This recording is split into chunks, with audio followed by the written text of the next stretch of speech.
नमस्कार, capital TV का खास शो राहुल का अग्निपथ देख रहे हैं आप। मैं हूं आपके साथ पूजा। वीर सावरकर पर अपमानजनक टिप्पणी करने के मामले में राहुल गांधी ऐसे गिरे हैं कि उनको कहीं से भी राहत नहीं मिल पा रही है। मुसीबत राहुल गांधी की बढ़ती जा रही है। दरअसल भारत जोड़ो यात्रा के दौरान राहुल गांधी ने वीर सावरकर पर टिप्पणी की थी। मामला कोर्ट पहुंचा। इस मामले में वादी निपेंद्र पांडे ने राहुल गांधी के खिलाफ अर्जी देकर कहा था कि राहुल ने देश के समस्त स्वतंत्रता सेनानियों का अपमान किया है। इस पूरे मामले को लेकर अहम सुनवाई हुई, जिसमें एमपी एमएलए कोर्ट के विशेष न्यायाधीश हरबंश नारायण ने राहुल गांधी को उनकी आपत्ति दाखिल करने के लिए 2 दिसंबर की तारीख तय की है। इससे पहले राहुल गांधी के वकील ने कोर्ट में अर्जी देकर आपत्ति दाखिल करने के लिए 4 हफ्ते का समय मांगा था।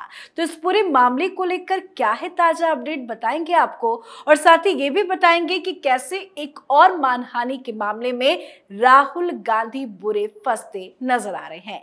चर्चा के लिए मेरे साथ स्टूडियो में मौजूद हैं कैपिटल टीवी के एग्जीक्यूटिव एडिटर राजीव जी। राजीव जी, बहुत बहुत स्वागत है आपका। धन्यवाद। क्या कुछ हुआ इस पूरे मामले में सुनवाई के दौरान? क्योंकि ये मामला गंभीर है, एक मामला नहीं है। वीर सावरकर को लेकर राहुल गांधी के खिलाफ 3 मानहानि के मामले चल रहे हैं।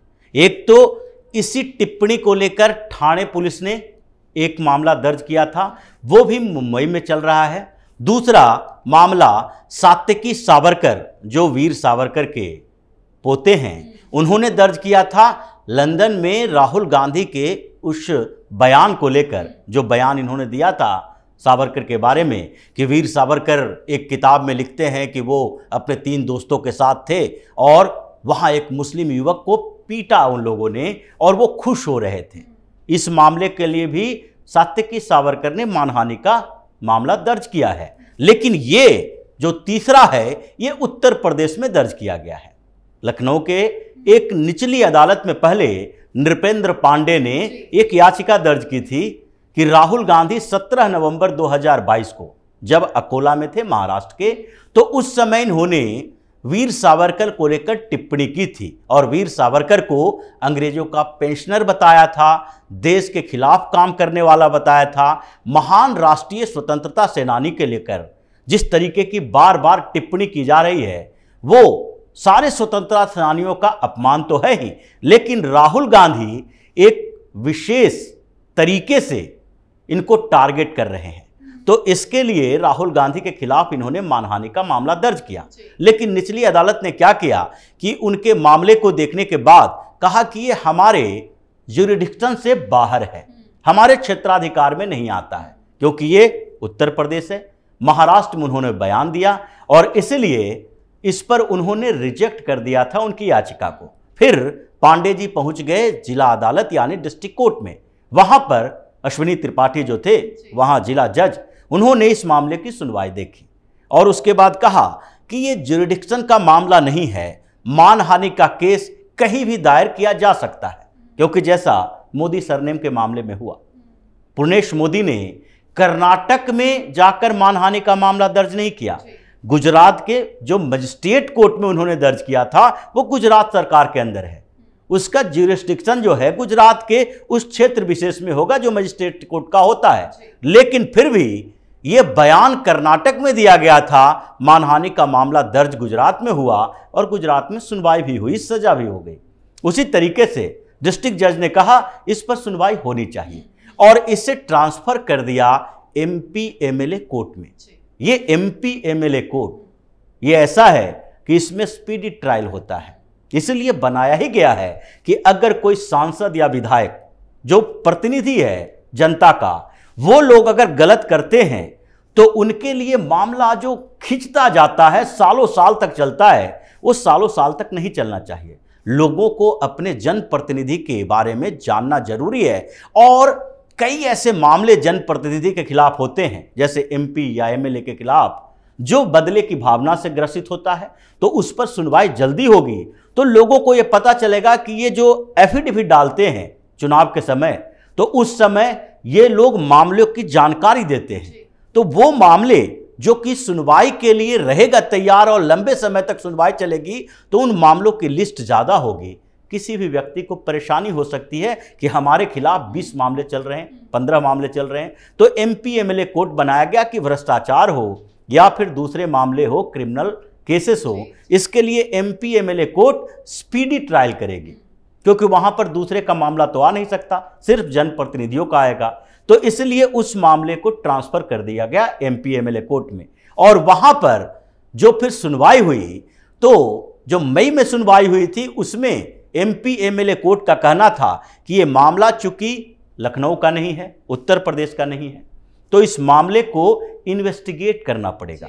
पुलिस को, जो उत्तर प्रदेश की पुलिस है, उसको बताया गया, निर्देश दिया गया कि आप 6 जून तक एक रिपोर्ट तैयार करके दीजिए कि इस मामले में हुआ क्या था, राहुल गांधी ने क्या बोला था, और राहुल गांधी उस समय भारत जोड़ो यात्रा पर थे तो कितने जगह पर और इस तरह के शब्दों का इस्तेमाल किया था। ये इन्वेस्टिगेशन करने के लिए उत्तर प्रदेश की पुलिस को मिला। उत्तर प्रदेश की पुलिस इसका इन्वेस्टिगेशन कर रही है, और उसके बाद राहुल गांधी ने भी अपना वकील नियुक्त किया, और फिर उस मामले में जब राहुल गांधी को लगा कि अब तो सुनवाई होकर रहेगी, तो वकालतनामा पेश किया गया, और उसके बाद 4 सप्ताह का समय मांगा गया कि अब हम अपनी बात रखेंगे अनापत्ति के लिए, कि हमें अनापत्ति होनी चाहिए या आपत्ति दर्ज करना है, कि हम इस मामले की सुनवाई चाहते हैं, और या तो हो सकता है कि इस मामले को खारिज कर दिया जाए क्योंकि हमारे पास ये ग्राउंड है या ये आपत्तियां हैं। इसलिए फिर से सुनवाई हुई, और सुनवाई में राहुल गांधी के वकील जो हैं इस मामले को टालने की कोशिश करते रहे, और इस बार जो सुनवाई हुई है उसमें कहा गया है कि आप एक टाइम निर्धारित कीजिए। ये बार बार 2 सप्ताह, 4 सप्ताह, 1 महीने का टाइम नहीं दिया जा सकता। तो इन्हें इसके लिए 2 दिसंबर का समय निर्धारित किया गया है कि 2 दिसंबर तक आप अपनी आपत्ति दर्ज कीजिए, उसके बाद इस पर रेगुलर बेसिस पे सुनवाई होगी। अब ये मानहानि का मामला है, उसी तरीके से जैसे मोदी सरनेम का मामला था, वो भी कर्नाटक में राहुल गांधी ने बोला था सारे मोदी चोर हैं। इसमें भी उन्होंने बार बार हर मंच पर वीर सावरकर का अपमान किया है, देश से लेकर विदेश तक। अब ये मामला जो सुनवाई होगी उसमें कोशिश की जाएगी कि सिर्फ महाराष्ट्र के अकोला की बात नहीं है, राहुल गांधी हर मंच पर वीर सावरकर का अपमान कर रहे हैं। जब उन्हें सजा हुई कोर्ट से, 2 साल की सजा हो गई, तो उस समय भी इन्होंने क्या कहा कि मैं सावरकर नहीं हूं, गांधी हूं, इसलिए माफी नहीं मांगेंगे। ये बात भी उस सुनवाई में उठेगी, क्योंकि जब चर्चा होती है तो उसके बाद वकील अपने तर्क देते हैं, और तर्क में उनके ऊपर लगे हुए दूसरे आरोप का भी जिक्र होता है कि ये व्यक्ति जो है ये रिपीटेटिव ऑफेंडर है, ये बार बार गलतियां करता है, गलतियां नहीं जानबूझकर ये अपराध करता है, और उसको गलती बताकर कोर्ट से माफी मांगने की गुंजाइश करता है कि कोर्ट इन्हें माफ कर दे। लेकिन राहुल गांधी के बारे में जो बात कही गई थी गुजरात के कोर्ट में भी यही कही गई थी कि अगर देखिए राहुल गांधी के तरफ कि ये सिर्फ मोदी सरनेम के मामले में नहीं है, बल्कि संघ जो है आरएसएस, इन्होंने 2 मामले दर्ज किए हैं इनके खिलाफ मानहानि के। वीर सावरकर का मामला है, अमित शाह के बारे में इन्होंने जो बोला था कि ये गैंग चलाते हैं, गैंगस्टर हैं, उस मामले में इनके खिलाफ मानहानि का मामला दर्ज किया गया है। तो ये हर व्यक्ति के बारे में, संवैधानिक संस्थानों के बारे में, या फिर जो स्वतंत्रता सेनानी है उनके बारे में ऐसी टिप्पणियां करते हैं जिसके लिए जरूरी है कि इन्हें सजा दी जानी चाहिए। अब यह मामला जो है लखनऊ में, ये 2 स्तर पर अलग माना जा सकता है। पहली बात तो यह है कि उसमें पुलिस इन्वेस्टिगेशन रिपोर्ट आएगी, और उत्तर प्रदेश की पुलिस के पास यह जिम्मेदारी है, ये तो बताएंगे कि राहुल गांधी ने क्या क्या कहा था और उसके मायने क्या थे, क्योंकि कोर्ट में ये कोशिश करते हैं कि हमारे कहने का ये मतलब नहीं था, ये अभिप्राय नहीं था। ये राहुल गांधी जो चिट्ठियां लेकर चलते हैं कि वीर सावरकर ने माफी मांगी थी, अगर वीर सावरकर ने माफी मांगी तो फिर कांग्रेस ने उन्हें सम्मानित क्यों किया?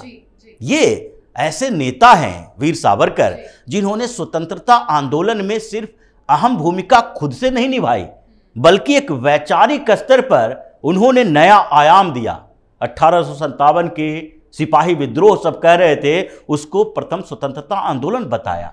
इनके एक विचार थे, जिस विचार से प्रभावित होकर लाखों लोग जो हैं वो स्वतंत्रता सेनानी बने, और उस व्यक्ति का अपमान किया जा रहा है। तो ये तो पूरी तरीके से संविधान के खिलाफ है, क्योंकि संविधान में भी है, मौलिक कर्तव्य में भी लिखा हुआ है कि आपको अपने देश के स्वतंत्रता सेनानियों का, विरासतों का कम से कम सम्मान करना चाहिए। अगर उनका अपमान करते हैं तो आपके खिलाफ केस दर्ज होगा, आप जेल जा सकते हैं। लेकिन राहुल गांधी तो एक बार नहीं, पता नहीं कितनी बार अपमान कर चुके हैं, और इसी अपमान की सजा होगी। और जिस तरीके से एमपी एमएलए कोर्ट में, क्योंकि पहले तो सारे मुकदमे जो इनके चल रहे हैं वो कहाँ चल रहे हैं, मजिस्ट्रेट कोर्ट में। ये हाई कोर्ट गए, वहां पर उस मामले को खारिज करवाने के लिए हाई कोर्ट ने मना कर दिया।